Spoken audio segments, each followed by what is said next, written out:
반응이 신앙을 가지고 있는 아이들의 반응이 예, 결과적으로 유기에 가버리게 되는 상황이 많이 일어나요. 아이들을 바라보면 아니 애들 스스로 봐요. 애들이 그 이야기를 들으면 스스로 예. 나는 버림받은 사람. 사람이 아니냐라고 생각한다는 거죠. 예. 그거 자체가 버림받지 않았음에 대한 증거죠. 그 설명을 해도 계속 그쪽에 가 있는 거예요. 그러니까 이제 그것은 인간의 타락한 죄된 본성이죠. 그러니까 본인 스스로의 열심을 내지 못함과 부지런한 삶을 살지 못하는 것에 대한 핑계를 자기에게 두지 않고 하나님께 두고자 하는 심리가 그 안에 있기 때문이죠. 본인 안에. 그러니까 본인이 마땅히 하나님께서 우리에게 드러내신 교훈적 의지에 대해서 내가 전폭적으로 반응을 해야 되는 존재라는 사실을 인정하고, 그래서 자신을 탓해야 되는데 자꾸 하나님의 선택과 유기를 말하면서 내가 유기되었기 때문에 이런 게 아닌가라고 핑계를 댄다는 것은 그런 인간의 죄성이죠. 그것은 자기 책임이에요. 아까 우리가 살펴봤잖아요. 누구도 자신의 유기에 대한 확신을 가질 수 없다는 거예요. 그러니까 만약 버리시려고 했다면 너에게 이 진리의 진주를 주지 않았을 거다, 이 얘기를 반복적으로 하는데, 그럼 거기에 대책이 뭐죠? 그것은 신앙생활을 제대로 해서 아까 말씀한 바대로 지성적인 부분에 대해서 제대로 된 이해가 일단 들어와야 되고, 가르침이 들어와야 되고, 그 다음에 정서적인 변화를 겪어서 정서적인 변화도 일어나서 거룩함에 대한 열망도 그 아이에게 있어야 되고, 그 다음에 마음과 정서가 따라주지 않아도 의지적 결단으로 순종하는 일들이 자기 안에 일어나게 될 때 자기의 경험 세계 안에서, 신앙의 체험 안에서 그 사실에 대해서 확신을 가질 수 있지, 외부에서 아무리 말을 해줘도 그 아이가 그 내용들을 딛고 설 만한 근거를 본인이 만들어내지 않은 상태에서는 그 아이는 계속해서 불만을 가질 수밖에 없어요. 그러나 어쨌든 간에 그런 불만을 갖고, 흔히 말하는 거룩한 불만이라고 할 수 있을지 모르겠는데, 그런 불만을 표현한다는 것 자체가 아직까지는 적어도 그 아이가 그런 은혜에 대한 갈증과 갈망이 그래도 자기 안에 있으니까 그것에 대해서 불평하는 것이지, 만약에 정말 버림받은 사람이라고 하면 그런 부분들을 갖추지 못한 자신에 대해서, 그러니까 자신이 아는 것과 자신이 살아내지 못하는 것에 대한 괴리감 사이에서 왜 그런 불만을 말하겠습니까? 그러니까 그때는 위로하고 격려하면서 더 말씀 안에 들어오고 하나님을 더 깊이 경험하면 그런 마음의 정서가, 부정의 정서가 사라지게 된다. 그렇게 이제 보면 이제 해야죠. 그러면서 너의 경험 안에서 하나님을 믿고 신뢰하고 하나님을 따라 살아가는 삶이 얼마나 즐거운 것인지 너의 정서 안에서 경험되어져야 된다. 그것이 부족하기 때문에 그렇다. 그 이야기를 이제 해줘야 되죠. 그리고 언약의 자손들에게 하나님께서 은혜를 주시잖아요. 그러니까 우리가 세례 교인 있잖아요. 그러니까 유아 세례 교인. 유아 세례 교인, 그러니까 유아 세례를 줄 수 있는 근거가 뭐지? 배우셨죠? 뭐지? 아브라함 카이프가 뭘 말했어요? 가정적 중생론을 말했죠? 그건 아니에요. 그러니까 믿는 사람의 자녀는 중생할 가능성이 있기 때문에 유아 세례를 베푸는 게 아닙니다. 아시겠어요? 왜 베풀지요? 그냥 베풀으라고 했기 때문에 베푸는 거예요. 아니, 여러분들 이 답을 이상하게 생각하시면 안 돼요. 아브라함의 자손들에게 베풀라고 말했잖아요. 그렇죠? 그래서 베풀었잖아요. 할례 베풀었잖아요. 그렇죠? 그런데 어느 한쪽이 예수님을 믿으면 어떻게 될 가능성이 있습니까? 언약적 거룩에 들어갈 가능성이 있는, 가능성이 아니라 언약적으로 거룩하게 돼요. 그게 고린도전서 7장 16절인가 11절인가 거기 나와요.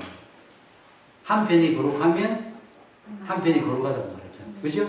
그 거룩은 실제적 거룩을 가리키는 게 아니고요.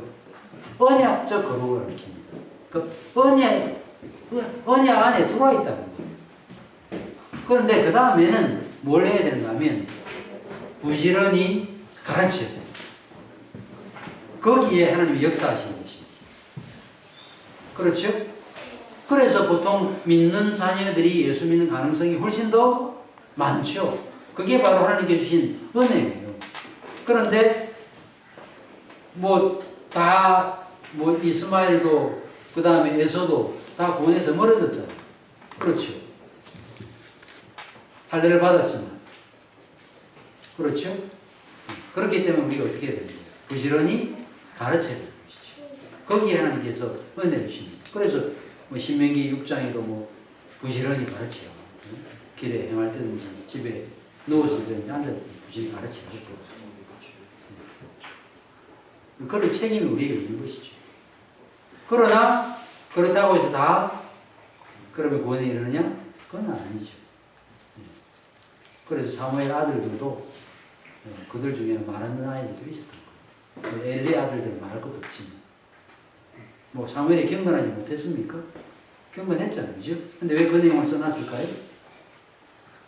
그러니까 전체로 살피자면 인간의 구원은 사람의 행위에 달려있지 않다. 부모가 부지런히 가지는 건 중요한데 또 그래 마땅한데 그렇기 때문에 그러면 다 구원받느냐? 그거는 아니라는 것을 보여주는 샘플이에요. 이게.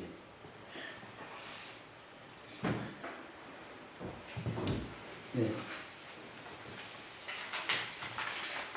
그러면 다른 질문 혹시 또 있습니까? 예, 그러면 언약에 대해서 좀 서론을 좀 봐야 되니까 언약에 대한 부분을 살펴보도록 하겠습니다.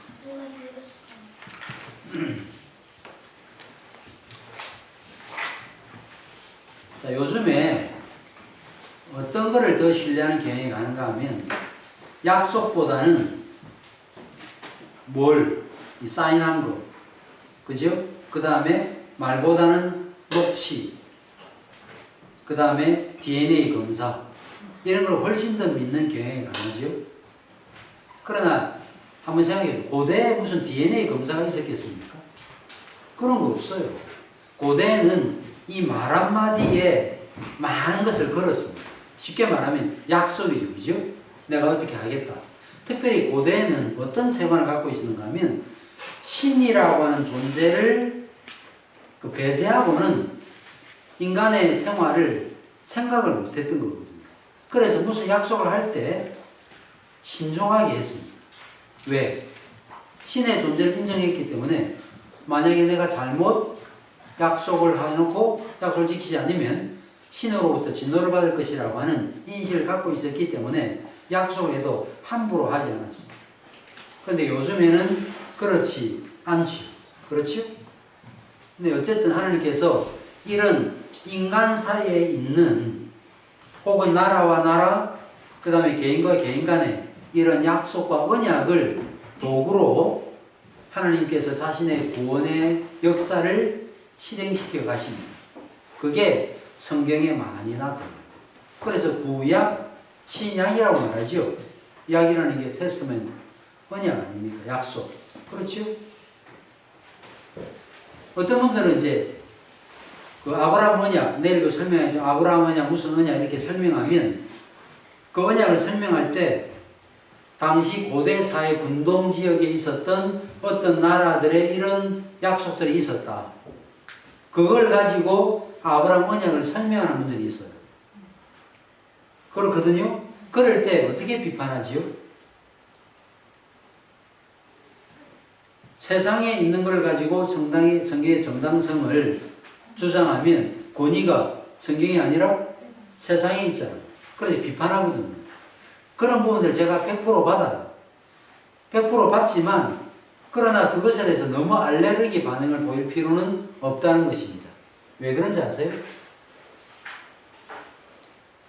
제가 말씀드리겠지만 자, 오늘은 이제 3가지만 개론적으로 말하면 언약에는 크게 3가지 언약이 있거든요. 첫째는 구속 언약이라는 것입니다. 구속 언약. 들어보셨죠? 네. 구속 언약은 누구와의 언약이죠? 성부와 성자. 그렇죠. 성부와 성자와 성령, 삼위 간의 언약. 이 언약은 시간 세계 안에 일어났던 아담 언약이나 모세 언약이나 다윗 언약과는 전혀 성격이 다르고 그 다음에 다른 언약은 하나님과 인간과의 언약이죠. 그런데 구속 언약은 성부, 성자, 성령, 삼위 하나님 간의 약속이거든요. 그렇죠? 그렇다면 약속의 원형이 어디에 있어요? 하나님께 있잖아요. 하나님께 있는 약속의 원형이 어디로 나타나는 거예요? 인간 세계 안에 이런저런 약속, 언약, 조약, 맹세로 드러나게 된 것입니다. 따라서 고대 근동지방에서 있었던 어떤 언약 문서를 가지고 아브라함 언약을 설명하는 것에 대해서 너무 알레르기 반응을 보일 필요는 없다 말이에요. 무슨 말인지 아시겠죠? 네. 어쨌든 간에. 그래서 하나님께서 이런 언약이라고 하는 것을 가지고 하나님께서 자신의 구원을 설명해 나가는데 그런 내용들이 성경에 쭉 나타나요. 근데 이제 그 흔히 이제 행위 언약 혹은 아담 언약이라고 들어보셨죠? 하나님께서 아담과 맺은 언약을 행위 언약이라고 말하죠. 그 나머지 언약은 어떤 언약이죠? 예, 은혜 언약이라고 분명히 말을 하지 않습니까? 그렇죠?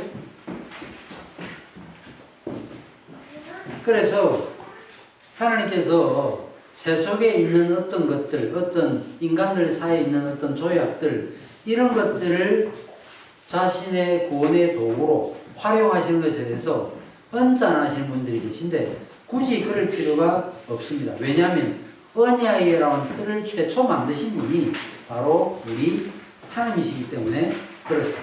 그렇죠? 그래서 세속 사회에서 일어나는 모든 조약 맹세는 바로 성부, 성자, 성령 그 삼위 간의 언약이 사실은 투영된 결과물이라고 할 수 있습니다. 그래서 루이스 볼코비라고 하는 조지신학자 들어보셨죠? 그분이 무슨 말을 했는가 하면 이런 말을 했습니다. 모든 언약적 삶의 원형은 삼위일체적 존재 안에서 발견됩니다. 사람들 가운데서 보게 되는 것이 뭐예요? 약속 조약이죠? 사람들 가운데서 보게 되는 것은 이 원형의 희미한 복사본일 뿐입니다. 그러니까 우리가 이런저런 약속을 하고 조약을 맺는 것은 하나님의 참된 언약에 그것은 드러난 투영물, 복사물에 불과하다는 것이죠. 그렇죠? 그래서 하나님께서 어쨌든 간에 이 언약이라고 하는 형식을 가지고 자신의 구원의 역사들을 역사 가운데 실행에 옮기십니다. 그게 바로 성경 역사예요. 그래서 성경 역사는 언약의 역사다. 이렇게 우리는 정의할 수 있을 것입니다. 그렇다면 언약이 무엇이냐? 언약에는요, 무엇이 들어갑니까? 약속도 있죠. 그죠? 약속도 있지만 뭐도 있는가 하면 그 약속을 지키지 않았을 때, 또 지켰을 때 주어질 상벌 규정이 나타나고 있죠. 그죠? 그러면서 합의를 하는 것입니다. 이렇게 하기로 우리 약속하자. 합의를 하는 것. 이게 바로 언약이라고도 할 수 있겠죠. 그죠? 근데 성경의 언약은 이 구속 언약과는 다르게 성경의 언약은 아담 언약이든지 하여튼 모든 언약은 다 어떤 특징을 갖고 있는가 하면 하나님과 그의 백성, 그 다음에 하나님과 일반 백성들 간의 언약이라는 것입니다. 하나님과 일반 백성들 간의 언약은 어떤 언약인지 아세요? 하나님과 하나의 백성이 아니고 그냥 하나님과 일반 백성 간의 언약은 어떤 언약이죠? 예, 흔히 자연언약이라고 말하기도 하죠. 노아 언약을 가리킵니다. 노아 언약은 그냥 일반 백성을 간의 언약이라고 그래요. 그거는 또 내일 제가 구체적으로 설명을 드리려고 합니다. 자, 근데 우리가 언약과 관계해서 알아야 될 한 가지 사실이 있는데 그것은 뭐냐 하면 언약은 하나님의 자기 비하, 낮추심, 하나님의 자기 비하의 행위. 왜 그런가? 여러분들 사업을 할 때 어떤 사람하고 사업해요?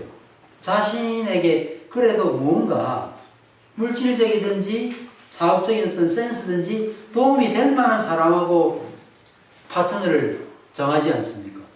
그렇죠. 그러면 인간이 개미하고 약속하나요? 이거는 대상이 안 되잖아요. 그러면 창조주가 피조물과 언약을 맺는다. 이거는 인간이 개미하고 언약을 맺는 것보다 훨씬 더 엄청난 일이에요. 이거는 정말 도무지 우리가 상상할 수 없는 일이에요. 그래서 웨스민스터 신앙고백에서 7장 1항에 보면 이런 말을 했습니다. 하나님과 피조물의 차이는 너무나 크다. 따라서 이성적 피조물은 그들의 창조자에게 순종할 의무가 있는 한편 이런 순종을 근거로 그들은 결코 그분으로부터 축복과 보상을 얻어낼 수 없다.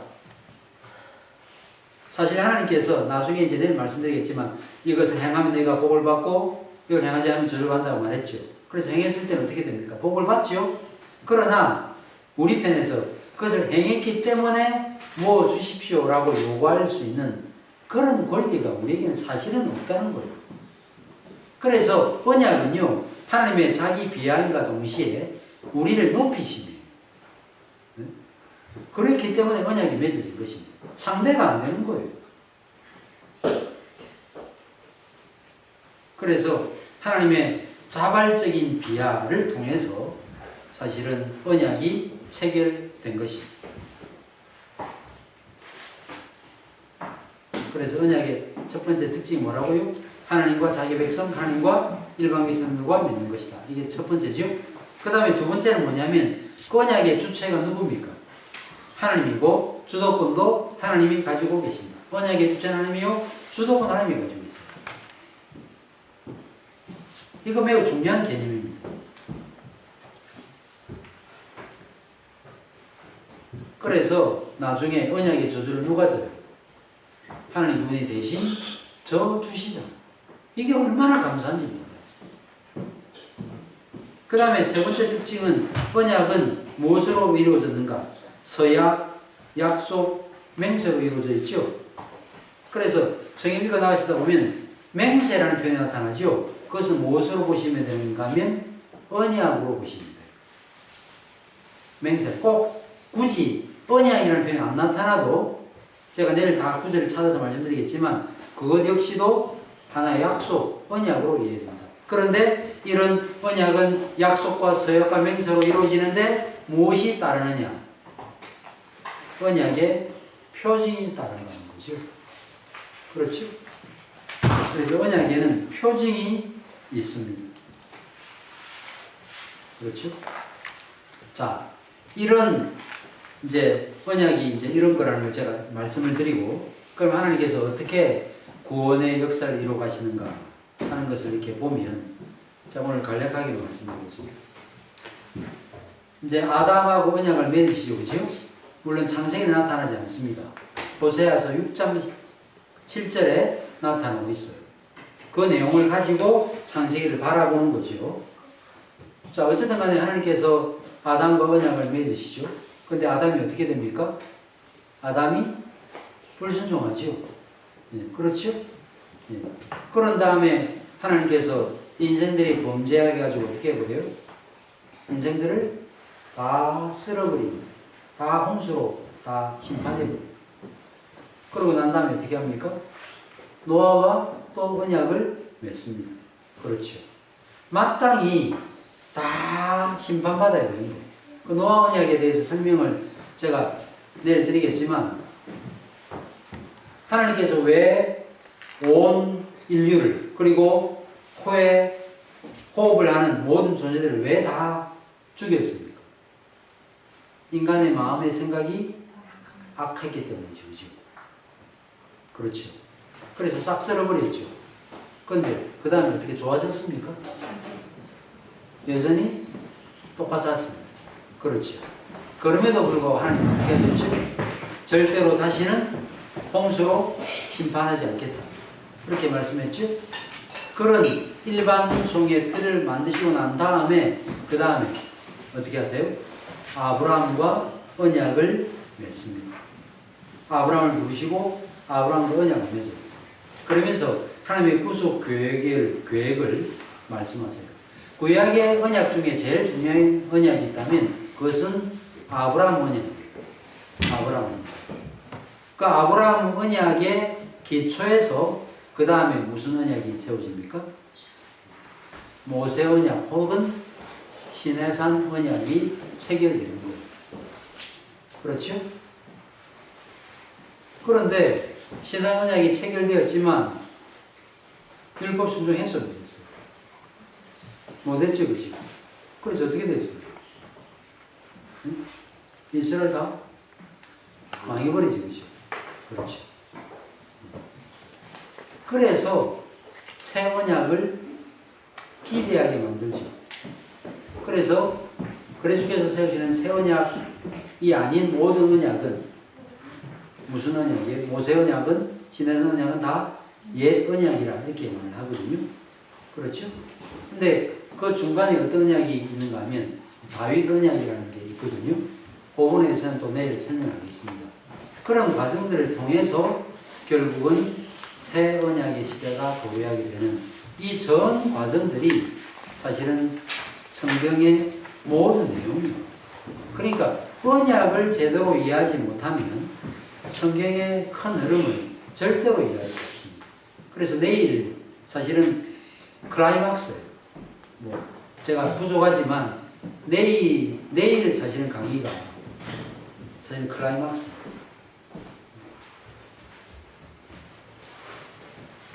자, 그러면 언약이라는 단어가 언제 제일 먼저 처음 나타나는지 한번 보겠습니다. 창세기 9장 9절을 한번 보겠습니다. 언약이라는 단어는 창세기 9장 9절에 제일 먼저 나타납니다.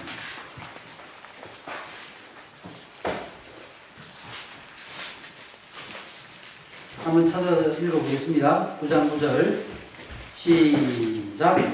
내가 내 언약을 너희와 너희 후손과 너희와 함께한 모든 생물 곧 너희와 함께한 새와 가축과 땅의 모든 생물에게 세우리니 방주에서 나온 모든 것 곧 땅의 모든 짐승이니라. 내가 너희 언약을 세우리니 이렇게 말하고 있죠. 이때 제일 먼저 언약이라는 단어가 나타나고 있습니다. 자, 이 노아 언약에서 제일 중요한 몇 가지 요소를 말씀드려요. 5가지를 말씀드리는데 첫째는 하나님께서 자신을 주권자로 계시하십니다. 내가 내 언약을 세우리 말했죠, 그죠? 보통 언약은 두 당사자 간에 체결되는 거 아닙니까? 그렇죠. 그렇다고 하면 언약을 말할 때 우리의 언약이라고 말해야 되잖아요. 그렇잖아요. 두 당사자 간에 맺은 언약이니까. 근데 내가 내 언약이라고 말했습니다. 이것은 언약의 주권자가 바로 하나님이라는 것을 보여요. 첫 번째 요소예요. 그 다음에 두 번째 언약 요소는 노아의 가족이 언약을 맺는데 노아의 가족만 아니라 누구까지? 노아의 후손들까지 맺는 언약이죠. 그렇죠? 예. 노아의 아들이 세 사람인데 누구죠? 셈, 함, 야벨이죠. 그죠? 근데 이 세 아들만 언급하지 않고 앞으로 태어날 후손들까지 다 나타내기 위해서 너의 후손이라고 말하고 있어요. 그 다음에 세 번째 노아 언약의 특징이 뭡니까? 특별히 노아 언약의 특징과 동시에 성경에 나타나는 언약의 특징이 무엇인가? 다시는 홍수로 심판하지 않겠다라는 이 사실과 함께 그 다음에 하나님이 보증해 주시는 특별한 약속이 나타나지요. 그게 뭡니까? 절대로 심판하지 않겠다. 그렇죠? 그렇죠? 그런데 이 약속이 주어졌지만 우리 인간의 연약함 때문에 과연 정말 그 약속이 지켜질까? 의심할 수 있잖아요. 그래서 무엇이 주어졌죠? 예, 무지개가 주어졌어요. 약속의 확실함을 보증하기 위한 무지개, 표징이 주어졌습니다. 이게 세 번째 요소죠. 그렇죠?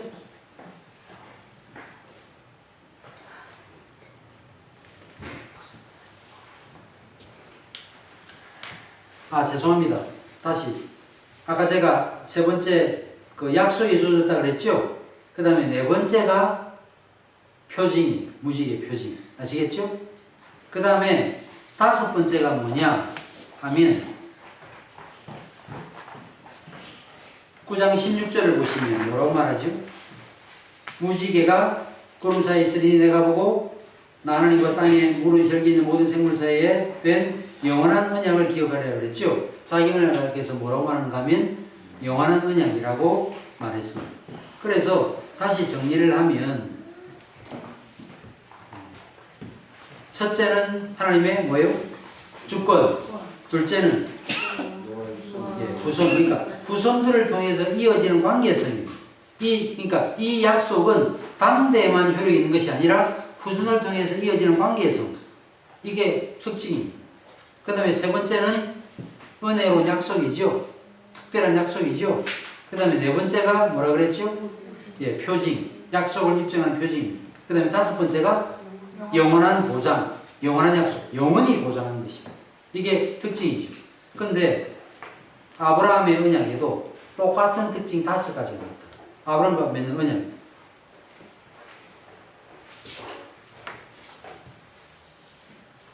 그래서 아브라함과 언약을 맺을 때도 뭐라고 말하는가 하면 창세기 17장을 보세요. 17장 2절 보세요.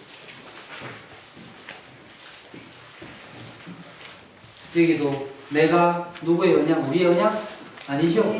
내가 내 언약을 나와 너 사이. 나와 너면 우리잖아. 우리 언약을 이렇게 말하지 않고 여기도 보니까 내 언약이라고 분명히 말했습니다. 그렇죠? 그러니까 언약이 누구예요? 하나님께 속해 있다. 여기도 보여주고 있죠. 그 다음에 두 번째로 아직까지 이 지금 언약을 맺을 때 아직까지 아브라함과 사라가 아직까지 자녀를 낳지 않은 상황 가운데 있었습니다. 그죠? 그런데 7절을 보세요. 17장 7절. 뭐라고 말해요? 내가 내 언약을 나와 너 및 내 대대 후손 사이에 세워 라고 분명히 말하고 있습니다. 두 번째 특징이 나타났죠? 관계성 특징이 나타났죠?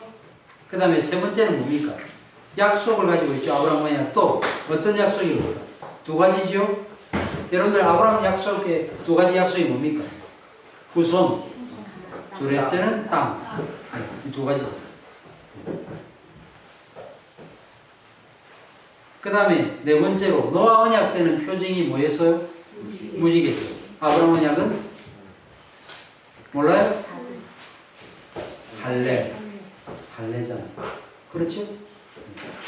그 다음에 다섯 번째도 여기 17장 7절에 어떤 언약이라고 그랬어요? 마지막에 하반절에 내 후손 사이에 세워서 영원한 언약을 삼고 라고 말하고 있습니다. 그래서 노아 언약이나 아브라함 언약이나 구조가 똑같습니다. 요 5가지가 바로 언약의 특징이에요. 하는 것을 보여주고 있는 것이죠.